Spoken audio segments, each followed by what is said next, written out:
Ngasisu mahausagunna mayamgidamakta nungairaba phunga wari ama puduna lakjari. Wari asibu ibirakpina Juju. Wari asigi mamingna Laireibak yauba ngamkidaba thawai. Jingathel kauba lamdamni Malem Pitribi asigi atai mafamsinga manadaba yamna top-toppa lamdam amakhakni. Atai mafamsingdadi Sakti mantra amadi Jadu hairiba posaksing asi Akhandaba miyoi khara khaktana haiba posakni. Adubu Jingathel hairiba lamdam asidadi Sakti mantra amadi Jadu hairiba posaksing asi irai laiba posakni haina karisu laitana khanai. Jingathel lamdamgi kajin koya sinba thungna mitmakna sangsang uba phangi Sakti mantra amadi Jadu hairiba posaksing ase. Isam samna hairabada Jingathel kauba lamdam ase asengba Taibang mandaba manglan khaktada uba phangba mafam amagumbani. Manglangi matawgumlaba thaudok ngaktani Jingathel lamdam asida uriba thokliba tariba pumba. Khoyumlai singa unaba ngamba sakti puthokpa siena amadi phijet phigaina saba lai phadibi amabu ahingba posak amagumna masa matomta chatpa ngamhanba mi amabu khudakta tumhanba ngamba leiwa. Asiba thawai kauduna magi apamba hayan bangamba lewa. Masa panduna atia thakta paiduna chatpa ngamba asina chingba angak pa thaudok mayam ase Jingathel kauba lamdam asigi machatni. Angak pa wari kaya loiba khamba naide liriba makhai aroiba nairoi. Adubu hairiba angakpa mayam asigi marakta khwaidagi ngakpa khwaidagi thajadaba wari amakhak sulai. Atai kanagi wari nate Laisabi amakhaki warini. Thaina ahalaman amadi akhang ahaising na hainay madudi. Jingathel kauba lamdam asida thahenbi kaubi nupi amakhakna makutta mayra ama paiduna nungdangi matamda lambi sorokta koichat chatli haina. Taibang miyoiba singda mana aki akhang pikiba laite. Miyoiba kanadaso ayetpa pide. Suknatagi madi magi oiba aningba apamba amakhak phangnaba lambi aduda chatpani. Thahenbigi saktam ukre thengnare haiba miyoi kaya amasu leirami. Ngasi ngarang khaki wa nate thaina kuiraba matam amadagi hauna hainaraklaba wafamni. Ngasi maksu thenglaba ahingi matamda michik mirakhol tadraba suklaba mamlaba ahingi matamda thahenbi hairibi laisabi aduna makutta mayra paiduna Jingathel kauba lamdam adugi lambi sorokta koichat chatli haina hainari. Thahenbina makuta mayra paiduna chatkiba adugi matangdasu punga wari oina liduna ahalsingna magi sadanawda singda khanghalami. Asukuiraba sahi lising henbagi wari ase ngasi mirol singna yamna pamna tanaba wari amasu oiri. Thahenbi hairibi laisabi ase ichamchambi laisabi nate. Magi masada poklakpadagi hauna sakti ama chenjarai. Magi sakti adugi matengna Lairebaktagi sanagi kurak kauthabangami. Sanagi kurak aduna penba naidraba taibang miyoiba aikhoigi aningba apamba kharata oirabasu tunghanba ngami haina thajane. Maram asina thahenbibu miyoi kharanadi isor amani hainasu latnarami. Ngasidagi sahi lising kayagi mamangda thokiba thaudok amagi warini. Manglangumlaba Jingathel kauba lamdam asida thahenbi kaubi angang nupi macha amakhak leirami. Thahenbigi apokpa mama mapa animak kanana sumasak khanglamde. Aduna lamja sara ama oiduna Jingathel lamdamgi lambi sorokta koichat chatuna leinarami. Mabu nungsibiba miyoi kharana mabu luna tauduna setna chanaba phijol amadi achapot sing pijarabasu Jingathel lamdamgi ayamba misingnadi thahenbibu nungsiramde thina tawbirami. Madudagi hendoktuna mabu sokna samnaba yadaba amagum mabu koitan tanbirami. Mayam leiba mafamda ma changhalamde. Aduna kumai harau ama thorakpa khuding thahenbido lapna yengjaba natana mayam marakta saruk yaba phangjaramde. Ayuk nungthelgi matamda mafam khuding koichat chatuna magi chana thaknaba pochaising mayamdagi nirami thahenbi. Aduga nungdangi matamdana lambigi matai amada natraga kaithelgi kachil amada magi yarekpham oirami. Nong manumidang amani angang oiribi thahenbi ado kaithelgi amamba kachin amada tuminna tumpak tasinduna phamduna leirami.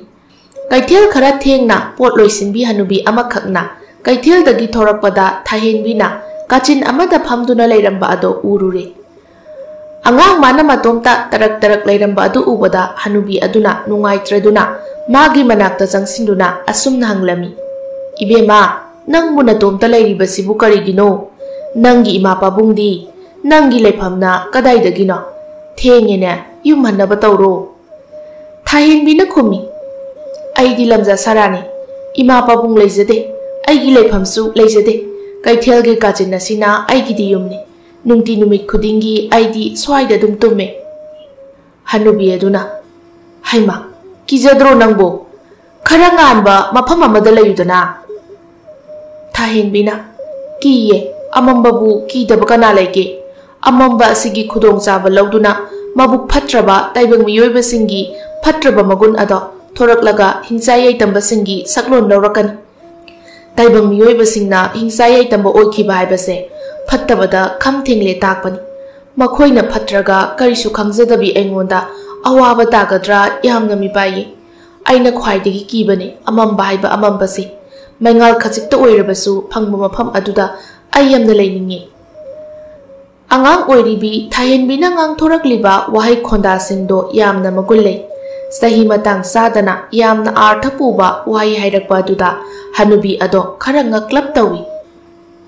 Hanubi aduna hoina ado amamba marakta leigadabagi saruk agi khara nganba kaithel mayol asida oina leyo haiba. Kaithel asibu koliba ima kaithel lairinbina nangbu setna nakon bidingai miyoi amatana nangi na thakta aranba thabak tawba ngamloye.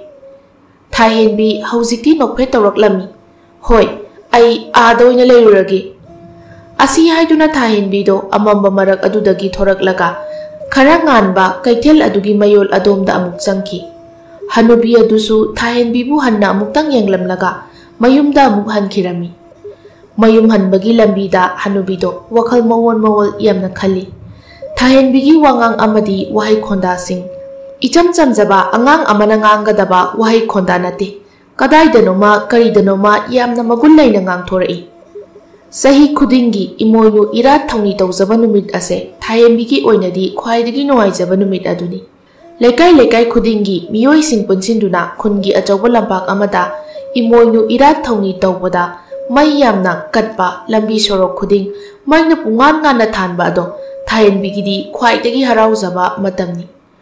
Khunja singna magi imung manung amadi mari mata singa loinana imoinu irat thongni tawbaga mari leinana mai thaliba ado yengba laklami. Adubu angang oiribi Thahenbidi makhoi mayamgi marakta leite magi thokpa tumina kachin amada leptuna mai thaliba ado thawai tana yengjarami. Thahenbina mayamdagi tongan tana machi amada tumina lepliba adu uraga makhoigi lenga oigadaba angang amakhakna magi mamada hangi. Ima tu asida leplibi nupi asibu kanano. Mamana hai asigi angang ase maha umangolgi angang haibaduni maga punna sanaminaba yaureko lambida satlingai mabu thengnarabasu hang ahumlak hairaga tinsi toklamgadabani. Karigumba soiki ngamkiba yauduna maga sokna samnaruba thoklabasu yumda hanjilaklaga amu irulu thokadabani ko. Angang aduna hoiba ado karigino mabu umangolni hairibadubo ima. Mamana ho aduburo ma poktringai matamda magi apokpa mama aduga mapa aduga do karigumba layong khangdaba anaba amadagi leikide. Leikai miyam changduna makhoi anigi asiba haksang ado leiron chanaba haiduna ku manungda hapchile. Madugi matung leiron chanaba tawringai tanja aduda masigi umangolgi angang ase mama adugi ku manungdagi sansaraga thoklaklibanine. Hingsabigi sayoni magi haktakta mamaga mapagado sikiba soidana oiramgani haina mayamna mabu umangolgi angangi hairiban. Angang aduna adudi ima masi hingsabi asingbo oiramgani ko. Mamana hingsabi asingba natrabasu magi masada hingsabigi nungsit ama yauribani. Hingsabi oibaduna natro mama mapagi asiba haksang adudagi thorakliba do pukta ngairiba angangna sansaraga chatpa haibaunadi. Adubu masigi umangolgi angang asidi ku manungdagi sansaraga thoklaklibani. Angang aduna Adudi ma ai ma urabanina tin chitoklamge thui asumna ngang aduna mangolomda tin chitoklamlaga chatkiba ado thayenbi na su uhawi asumna mayamna mabu uraga tin chitoklamba sumjit chichilamba ma chatkraba matung wai sitpa sengba tahowba sing asima mamit makna ukhre ahanbadadi ma yamna nungai jaramdi adubu haujikti toina thokpa thodok oirabanina karisu khandre thayenbi mabukningda khali aisibu kari oirabano taibang miyoiba marakta ining tamna tinba ngamdaba asibo karamba makhalgi jibano aisibo wahang ado matomta itattatana hangjai adubu wahang adugi paukhomdi phangdri haujiksu sahi khara haujinkhre haujikti thayenbi su laisabi pungkak pharakle kanagi sum tiang makhada chawrapa natema adubu mabu yengsinbiba mangonda minungsi utpiba misak ama phawba thengnadri mayamna mabu umangolgi masakni haiduna lapna inthoklaga thambi maram aduna ma maningtamna lambi sorokta chatpa phangjade adubu michik miraw khol tadraba thenglaba ahingi matamdadi ma maningtamna chinga thilamdamgi kachin koya amadi lambi sorok sinba thungna koicha chatpa phangjai mana chagadaba pochai sing ado nungdangi matamda thaumai ama paiduna lambi sorokta thiba chatli saba yaba posak ama hektarambada ma khunduna purai aduga magi lepham kachin amada puraktuna charami lambi dasu karimata taramdadana chaningai leitadana chara henba numitsu konga yama yawi laibak pharagana chanaba mayam amasu thengnaba yawi tamba ngamba nate magi punsi nongmagi thokla ba haibaduni nongma numit amakhakni michik miraw khol tadraba athengba hengi matamda thayenbido makhutta musi nganba thaumai ama paiduna chinga thellamdamgi lambi sorokta asum magi chanaba thiba chatlami mana asum thirakpada piktak tawba pukri macha amakhak thengnarami amamba marak aduda pukri macha adudagi musi tawba mangal amasu mana urami kari mangal no sidia ising manungdabu thaumai chakpa ngambrane natraga karamba mangal piba ngamba posak oirabano ai sangsinduna yenglage asum khanna thayenbido pukri macha adugi manak tamna asum changsilaklami pukri macha adugi mapal aduwaida taplap phamthaima athenba jaga aduwaida manungda karigumba langli tawba nungumba posak amakhak taduna leiba urami thayenbi magi thaumai paidaba makhutnama aduna ising manungda humlaga arang manung ado lokhatlami nung ado ising dagi hek thorakpada magi masada hana thoklamba mangal ado phat mangkhirami matawaduda ngakladuna thayenbina nung ado amu ising manungduda thammi adubu mangal adudi adumak thoklakhidre karino siki posak asibo magi masada ain hek thengbada mangal mangkhriba asibo hayeng kona engonda kanarakpa yai ai masigi posak ase puduna chatlagi asumna thayenbina nung adu paiduna mafam adudagi laklami ahing aduda chatpa yaba makhai koicha chatluraba matung thayenbido magi yarekham kaithelgi kachin aduda laktuna mana ngasigi khulakpa asa thaksingdo chathoi tanja sana nung swekta kanna chutharai aying manungsitna mafam aduda sapu kanna sitlari kachin aduda tumpak tasinduna phamlibi thayenbi adusu ingbana masado thak niklami kari wakhal khalakpano khangde mana ngasai pukri manung adudagi khulakpa nung ado magi mathada chetna konsilami thajadana nung adudagi asaba manin khara thorai ayingba marak aduda nung adugi matengna thayenbida ayingba amata phawhalamde thayenbisu masado uitharai aduga nung ado mathada chetna konduna ayingba marak aduda nungaina tungkhun tankirami matam khara haujinkre chinga thellamdam adusu hanagumna hamu adumak pali ahungba karisu uba phangde adubu nongmagi numit ama itha thajadana chinga thellamdamgi sana konungi paumi amakhakna lauduna thayenbina leiriba kaithel aduda laklami taw tadaba singsu tasillu thangnaba laibaki ningthauna aikhoigi chinga thellamdam asida landana ba sem sakre isagi khudong chagadaba yengduna chenbi hawru handaki lanpham asidi mamangda amuk phawba ukhidriba lanpham ama oigani yeknabasingna aikhoibu nupa nupi angang ahal amata khaktana thengnaba maphamda thawai logani haikre thawai hingnaba chena horo Asumna ningthaugi paumi adugi wahai tabada mafam aduda tilamba miyoising magi thawai hingnaba haiduna maikai selai khangdana chenakre. Mayamdugi maraktagi thahen bisu yauri magi imung manung leite sagai natai aduna chelabasu ma matomta senba tabani. Lan haibasi karino madi amukta phawba khangdri aduna kadaida chelaga kadongda lotlaga magi thawai hingani haibasu madi karisu khanglamdi. Mayamna chenariba adugi marakta thahen bisu yauri mafam marang khangda masu pangchenda cheli. Atay miyoisingdi magi mayumda chenaki aduga maza masu singdo puduna poyom sayom yom laga manglomda uriba umang adomda chenaki. Thahen bisu makhoi gi matung ilaklami adubu mangda cheliba makhoi kharaduna mangonda nungna thomduna tanthoraklami. Hey, nang akhoi gi itung ilakano maha umangol gi angangi sise nangna chinga thelamdam asida poklubana akhoi gi lamdam ase awa ana masing thingamdana tarabani ne asengba nangda duwai da sijahuru akhoi gi itung inarapa yaro thui asumna mangonda cheiramlaga amuk chen khirami. Thahenbi mabukningda warau purauba tauramde yamna penthokpa haibi leisabini. Mayamna tanthorakpa duda masu mamai khut leiduna makha pangna uriba chingsang adomda chelaklami. Mana ching adu kaba horakwa matang adudagi adumak uri makhoi gi chinga thelamdam aduda yeknabasingna landarakliba adu. Chinga thelamdam gi kaithel lampak pukri amadi atay maru oiba mafam kaya ama yeknabagi lanmi singna upul tana thugaikre. Sienba nanghodaba solaba ahalsing hanubi sing yeknabasingna minung sikhangda hatpikre. Matam amada laireibak-tagi hena phazaramba chingathel kauba lamdam ado ngasidi igi turel chenkre. Ching adudagi laptakna yengi thahenbina kanagumba miyoi ama oiramlabadi mamitmakna uriba saktam aduda thamoi sokna kaplamba yai adubu penthokpa haibi thahenbidi mabukningda asumna khali. Taibang semba mapu magi lilani asum thoklo tamlamba aduna thoklibani. Mapu magi nongdambu nang aina thinglubagi itikla. Phari haukradi aisu ching ase kaduna chatlagi.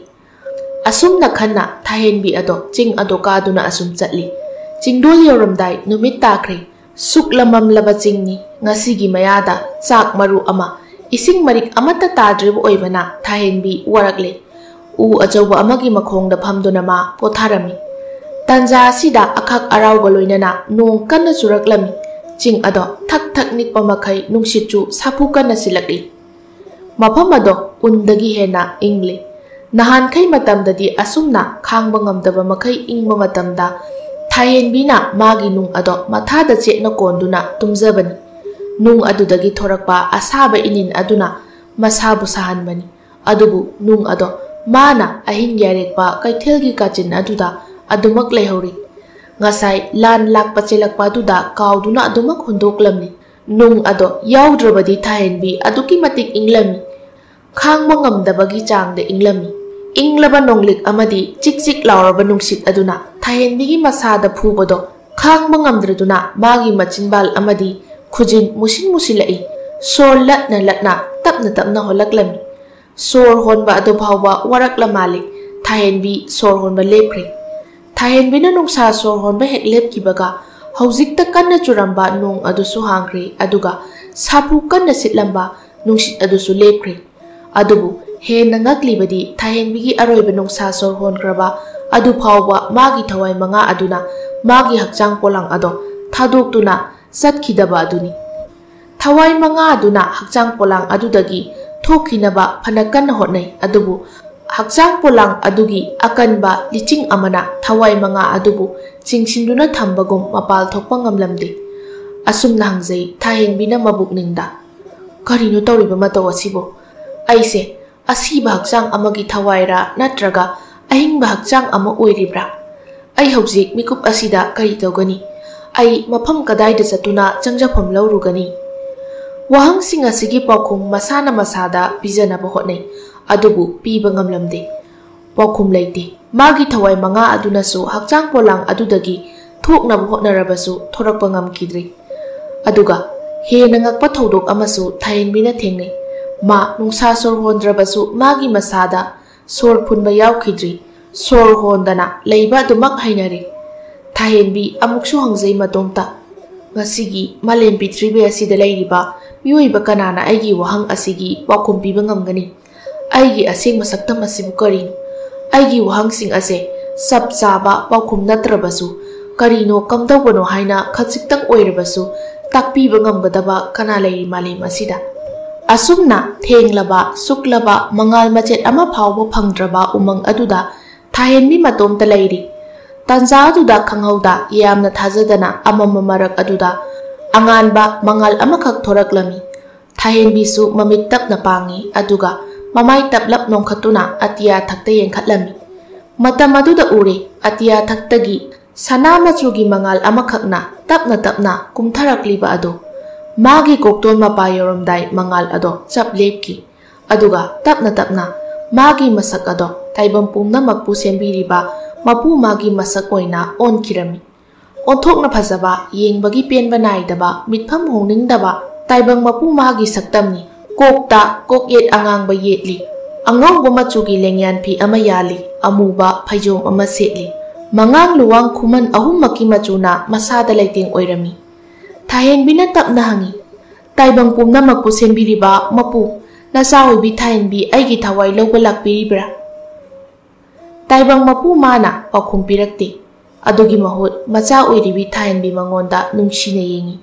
Magi ye thangba makhut ado khutum tasinduna machinna hairap soli aduga makhut adudagi numit leigi mawong manba pochak amakhak thoraktuna thahenbigi mapatamna thadaraklami. Thahenbi su makhut ani changna pochak ado oklami. Magi makhut aduna pochak aduda hek thengbaga thangnaba mikupta pochak adudagi sanagi kurak mayam ama thoraklami. Asamba kurak nate mangal piba ngamba kurak ni. Kurak singdudagi thorakpa mangal singna mamlaba suklaba umang ado mangal phangduna ngalhali. Kurak singsu tapna atiya tamna paikhatki. Makhoina paikhatki ba aduga loinana thahenbigi masa adusu paikhatuna taibang pumnamakpu sembiriba mapu magi mamangda leplami.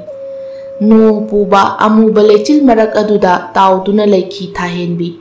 Kurak singdudagi thorakpa mangal aduna amuba lechilgi amamba saruk ado manghanduna pungan ngalhali.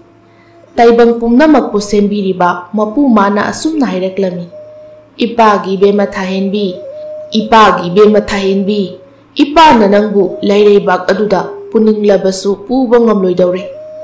Thahenbina karigi aina kari asoiba tawkhibagi aibu laireibakta puba yaroidawribano. Taibang pumnamakpu sembiriba mapu mana khumlaklami. Nangna hinglingai matamda nangi aningba apamba amata leikide. Nangna aroiba nungsa sor holaba matam adu phawba nangi aningba apamba amata leikide. Maduna maram oiraga nangna laireibakta tinba phangloidawribani. Taibang miyoiba ama oina poklabadi aningba apamba kharata oirabasu leigadabani. Madu leitrabadi miyoiba ama oina poklubagi kari atra leiri. Aigi aningba apambado phangkidi haina isada ningamdaba poktaba taragadi hayeng siraba matungda laireibak yaudi haibagi akiba adusu leifam thokte. Thahenbina adudi aina karam tawraga lairamlen yauba phangani. Taibang mapuna nangi aningba apamba amata oirabasu leiraba matamda nang lairamlen yauba ngamgani. Madu natrabadi nang miramlen asida adumak leikigani. Thahenbina aigi aningba apamba sibu karino aidi yamna penthokpa haibi nupini aina kamdauna aigi aningba apamba masakhangani.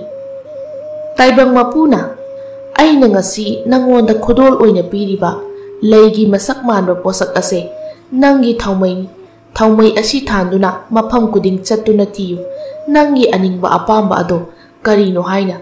Aningba apamba phanglaba matamda nangi thaumai oiriba asisu masa matomta mutkigani. Thahenbina aigi aningba apamba haibase kamdauna khangani soidana phangadra aigi aningba apamba. Taibang mapuna madudi nasada hangzau aina pakhum piroi. Asumna hairamlaga taibang mapu masu mangkre aduga thahenbi masu leigi mawong manba thaumai adu paiduna Magi aningba apamba karino haina thiba chatkirami. Magi aningba apamba thibagi khongchat adugi haurakpa adudagi thahenbi mahakto panthungbam khangtaba lambi amada makhongna puba maikaida koichat chatki.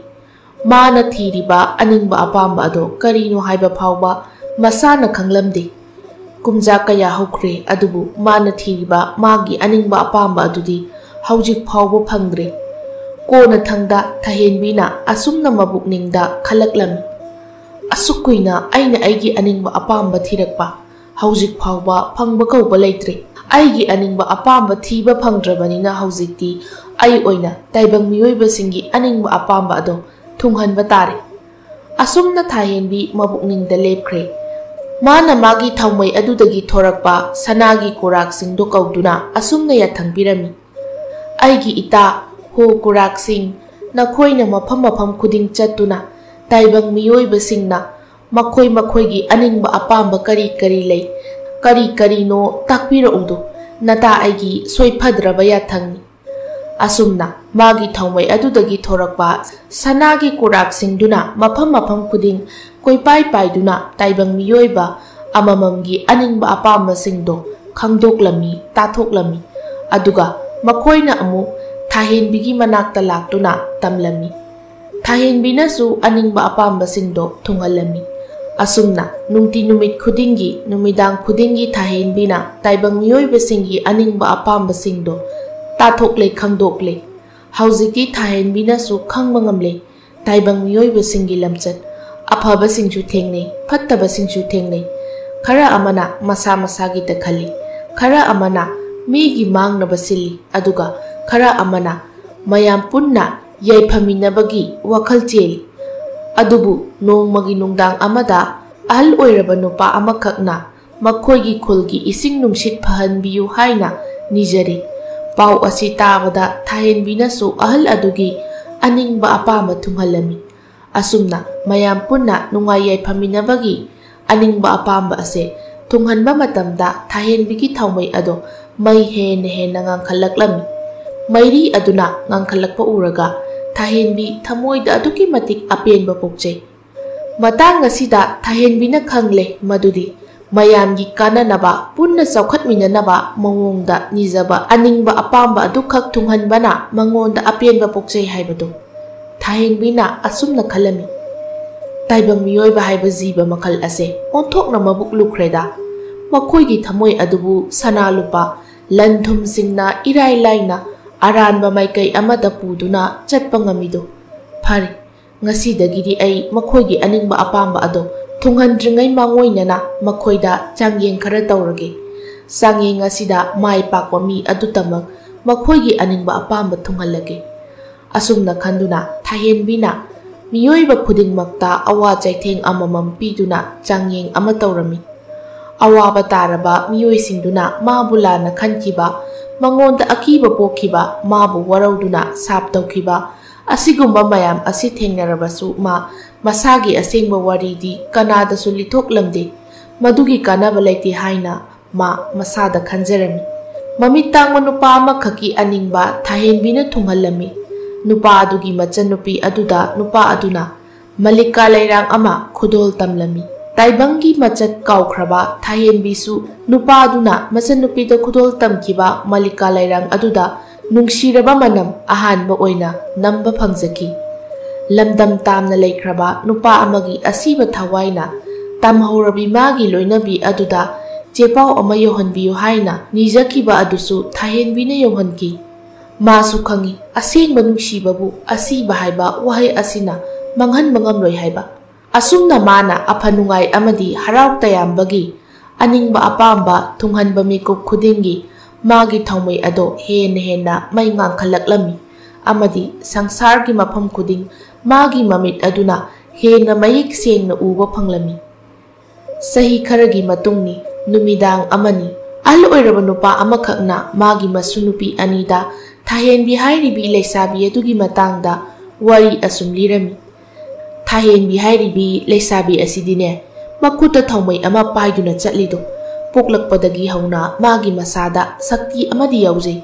Sakti adugi matengna ꯂꯩꯔꯩꯕꯥꯛꯇꯒꯤ ꯁꯅꯥꯒꯤ ꯀꯨꯔꯥꯛ ꯀꯧꯊꯕ ꯉꯝꯃꯤ ꯃꯥꯗꯤ꯫ ꯍꯥꯏꯔꯤꯕ ꯁꯅꯥꯒꯤ ꯀꯨꯔꯥꯛꯁꯤꯡꯗꯨꯁꯨ ꯇꯥꯏꯕꯪ ꯃꯤꯑꯣꯏꯕ ꯑꯩꯈꯣꯏꯒꯤ ꯑꯅꯤꯡꯕ ꯑꯄꯥꯝꯕ ꯊꯨꯡꯍꯟꯕ ꯉꯝꯕ ꯀꯨꯔꯥꯛꯅꯤꯗꯣ꯫ ꯑꯗꯨꯅꯅꯤ ꯏꯁꯨꯁꯥ, ꯑꯩꯈꯣꯏꯅ ꯊꯥꯍꯦꯟꯕꯤ ꯍꯥꯏꯔꯤꯕꯤ ꯂꯩꯁꯥꯕꯤ ꯑꯗꯨꯗ ꯊꯃꯣꯏ ꯁꯦꯡꯅ ꯅꯤꯖꯔꯕꯗꯤ ꯁꯣꯏꯗꯅ ꯊꯨꯡꯒꯅꯤꯗꯣ꯫ ꯑꯉꯥꯡ ꯑꯃꯅ ꯍꯥꯏꯔꯛꯂꯝꯃꯤ, ꯑꯗꯨꯗꯤ ꯑꯩꯗꯤ ꯃꯉꯣꯟꯗ ꯑꯩꯁꯦ ꯁꯦꯜ ꯌꯥꯝꯅ ꯄꯥꯏꯍꯟꯕꯤꯌꯣ ꯍꯥꯏꯅ ꯅꯤꯒꯅꯤ ꯏꯄꯨ꯫ ꯑꯉꯥꯡ ꯑꯇꯣꯞꯄ ꯑꯗꯨꯅ ꯑꯃꯨꯛ ꯍꯥꯏꯔꯛꯂꯝꯃꯤ, ꯑꯩꯗꯤ ꯑꯆꯧꯕ ꯃꯇꯤꯛ ꯃꯒꯨꯟ ꯂꯩꯕ ꯃꯤ ꯑꯃ ꯑꯣꯏꯍꯟꯕꯤꯌꯨ ꯍꯥꯏꯅ ꯅꯤꯒꯅꯤ꯫ ꯑꯍꯜ ꯑꯗꯨꯅ ꯃꯈꯥ ꯇꯥꯔꯛꯂꯝꯃꯤ, ꯁꯣꯏꯔꯦ ꯏꯁꯨꯁꯥ, ꯊꯥꯍꯦꯟꯕꯤ ꯍꯥꯏꯔꯤꯕꯤ ꯂꯩꯁꯥꯕꯤ ꯑꯗꯨꯅ ꯄꯥꯝꯕꯗꯤ ꯑꯗꯨꯝꯅ ꯅꯤꯖꯕ ꯑꯗꯣ ꯅꯠꯇꯦꯀꯣ꯫ ꯊꯃꯣꯏ ꯁꯦꯡꯅ ꯑꯃꯛꯄ ꯑꯃꯠꯇ ꯌꯥꯎꯗꯅ ꯌꯥꯝꯅ ꯁꯦꯡꯅ ꯃꯉꯣꯟꯗ ꯅꯤꯖꯔꯕ ꯃꯇꯝ ꯑꯗꯨ ꯈꯛꯇꯗ ꯑꯩꯈꯣꯏꯒꯤ ꯑꯅꯤꯡꯕ ꯑꯗꯣ ꯊꯨꯡꯍꯟꯒꯗꯧꯔꯤꯕꯅꯤ꯫ ꯑꯗꯨꯕꯨꯅꯦ, ꯃꯥꯒꯤ ꯌꯥꯝꯅ ꯁꯥꯊꯤꯕ ꯃꯒꯨꯟ ꯈꯔꯁꯨ ꯂꯩꯔꯤꯗꯣ꯫ ꯀꯔꯤꯒꯨꯝꯕ ꯅꯪꯅ ꯅꯤꯖꯔꯤꯕ ꯑꯗꯣ ꯊꯥꯍꯦꯟꯕꯤ ꯍꯥꯏꯔꯤꯕꯤ ꯂꯩꯁꯥꯕꯤ ꯑꯗꯨꯅ ꯆꯥꯟꯕꯤꯔꯕꯗꯤ ꯃꯥꯅ ꯑꯩꯈꯣꯏꯗ ꯆꯥꯡꯌꯦꯡ ꯃꯌꯥꯝ ꯑꯃ ꯇꯧꯒꯅꯤ꯫ ꯆꯥꯡꯌꯦꯡꯁꯤꯡꯗꯣ ꯌꯥꯝꯅ ꯁꯥꯊꯤꯕ ꯉꯥꯛꯇꯅꯤ꯫ ꯅꯪꯉꯣꯟꯗ ꯑꯔꯠ ꯑꯈꯝ ꯂꯩꯇꯅ ꯁꯦꯜ ꯑꯃꯗꯤ ꯂꯟ ꯊꯨꯝ ꯄꯤꯔꯛꯄ ꯌꯥꯏ꯫ ꯑꯗꯨ ꯅꯠꯇ꯭ꯔꯒ ꯅꯪꯉꯣꯟꯗ ꯑꯋꯥ ꯆꯩꯊꯦꯡ ꯀꯌꯥ ꯄꯤꯗꯨꯅ ꯑꯁꯤꯕꯒꯤ ꯈꯌꯥꯠꯇ ꯐꯥꯎꯕ ꯇꯥꯍꯟꯈꯤꯕ ꯌꯥꯏꯗꯣ꯫ ꯑꯉꯥꯡ ꯑꯗꯨꯅ, ꯏꯄꯨꯋꯥ, ꯑꯗꯨꯗꯤ ꯊꯥꯍꯦꯟꯕꯤ ꯍꯥꯏꯔꯤꯕꯤ ꯂꯩꯁꯥꯕꯤ ꯑꯗꯣ ꯃꯤꯅ ꯍꯤꯡꯆꯥꯕꯤꯅꯤ ꯀꯥꯏꯅ ꯍꯥꯏꯅꯔꯝꯕꯁꯨ ꯌꯥꯏꯀꯣ꯫ ꯑꯍꯜ ꯑꯗꯨꯅ, ꯍꯥꯏꯅꯔꯤꯕꯅꯤꯅꯦ꯫ ꯃꯥꯅ ꯁꯦꯜ ꯂꯟ ꯊꯨꯝ ꯃꯔꯥꯡ ꯀꯥꯏꯅ ꯄꯤꯕ ꯃꯤꯑꯣꯏꯁꯤꯡꯗꯨꯅꯗꯤ ꯊꯥꯍꯦꯟꯕꯤ ꯍꯥꯏꯔꯤꯕꯤ ꯂꯩꯁꯥꯕꯤ ꯑꯗꯣ ꯏꯁꯣꯔꯃꯛꯅꯤ ꯈꯟꯅ ꯂꯥꯠꯂꯤ꯫ ꯑꯗꯨꯒ ꯃꯥꯅ ꯑꯋꯥ ꯆꯩꯊꯦꯡ ꯀꯌꯥ ꯐꯪꯍꯟꯕ ꯃꯤꯑꯣꯏꯁꯤꯡꯗꯨꯅꯗꯤ ꯃꯥꯁꯦ ꯍꯤꯡꯆꯥꯕꯤ ꯀꯣꯠꯆꯥꯕꯤꯅꯤ, ꯐꯠꯇꯕ ꯂꯥꯏꯅꯤ ꯍꯥꯏꯅ ꯊꯤꯅ ꯆꯩꯔꯤꯕꯅꯤ꯫ ꯑꯗꯨꯕꯨ ꯃꯉꯣꯟꯗ ꯊꯤꯅ ꯆꯩꯔꯕꯁꯨ ꯊꯥꯍꯦꯟꯕꯤ ꯍꯥꯏꯔꯤꯕꯤ ꯂꯩꯁꯥꯕꯤ ꯑꯗꯨꯅꯗꯤ ꯃꯋꯥ ꯂꯧꯕꯤꯕ ꯅꯠꯇꯦꯗ꯫ ꯑꯉꯥꯡ ꯑꯗꯨꯅ, ꯑꯗꯣ ꯏꯄꯨ, ꯊꯥꯍꯦꯟꯕꯤ ꯍꯥꯏꯔꯤꯕꯤ ꯅꯨꯄꯤꯗꯣ ꯍꯧꯖꯤꯛꯇꯤ ꯀꯗꯥꯏꯗ ꯆꯠꯈ꯭ꯔꯒꯦ? ꯑꯍꯜ ꯑꯗꯨꯅ, ꯏꯄꯨ, ꯋꯥꯔꯤ ꯑꯣꯏꯅ ꯂꯤꯔꯛꯀꯦ, ꯃꯨꯟꯅ ꯇꯥꯎꯀꯣ꯫ ꯊꯥꯍꯦꯟꯕꯤ ꯍꯥꯏꯔꯤꯕꯤ ꯅꯨꯄꯤ ꯑꯗꯣ ꯀꯔꯤ ꯃꯐꯝꯗꯒꯤ ꯂꯥꯛꯄꯅꯣ, ꯀꯔꯤꯒꯤꯗꯃꯛ ꯇꯥꯏꯕꯪ ꯃꯥꯂꯦꯝꯁꯤꯗ ꯂꯥꯛꯄꯅꯣ ꯍꯥꯏꯕ ꯀꯅꯥꯅꯁꯨ ꯈꯪꯕ ꯉꯝꯗꯦ꯫ ꯑꯗꯨꯕꯨ ꯃꯁꯤꯃꯗꯤ ꯃꯌꯥꯝꯅ ꯈꯪꯏ, ꯃꯗꯨꯗꯤ ꯊꯥꯍꯦꯟꯕꯤꯅ ꯇꯥꯏꯕꯪ ꯃꯥꯂꯦꯝ ꯑꯁꯤꯗ ꯂꯥꯛꯂꯤꯕ ꯑꯁꯤꯗꯤ ꯀꯔꯤꯒꯨꯝꯕ ꯄꯣꯠꯁꯛ ꯑꯃꯈꯛ ꯊꯤꯕ ꯂꯥꯛꯄꯅꯤ ꯍꯥꯏꯕꯗꯣ꯫ ꯃꯥꯅ ꯊꯤꯔꯤꯕ ꯄꯣꯠꯁꯛ ꯑꯗꯣ ꯀꯔꯤꯅꯣ ꯍꯥꯏꯕꯗꯣ ꯃꯤꯑꯣꯏꯕ ꯑꯩꯈꯣꯏꯅꯗꯤ ꯈꯪꯕ ꯉꯝꯗꯦ꯫ ꯍꯧꯖꯤꯛ ꯐꯥꯎꯕ ꯄꯣꯠꯁꯛ ꯑꯗꯣ ꯊꯤꯕ ꯐꯪꯗ꯭ꯔꯤꯕ ꯑꯗꯨꯒꯤꯅꯤ ꯃꯥꯅ ꯆꯤꯡꯉꯥꯊꯦꯜ ꯀꯧꯕ ꯂꯝꯗꯝ ꯑꯁꯤꯒꯤ ꯃꯐꯝ ꯈꯨꯗꯤꯡ ꯃꯩꯔꯥ ꯑꯃ ꯄꯥꯏꯗꯨꯅ ꯅꯨꯡꯗꯥꯡ ꯈꯨꯗꯤꯡꯒꯤ ꯍꯦꯛ ꯆꯠꯂꯤꯕ꯫ ꯃꯥꯅ ꯊꯤꯔꯤꯕ ꯄꯣꯠꯁꯛ ꯑꯗꯣ ꯍꯦꯛ ꯐꯪꯕꯒ ꯃꯥꯁꯨ ꯇꯨꯃꯤꯟꯅ ꯂꯩꯈꯤꯗꯧꯔꯤꯕꯅꯤ꯫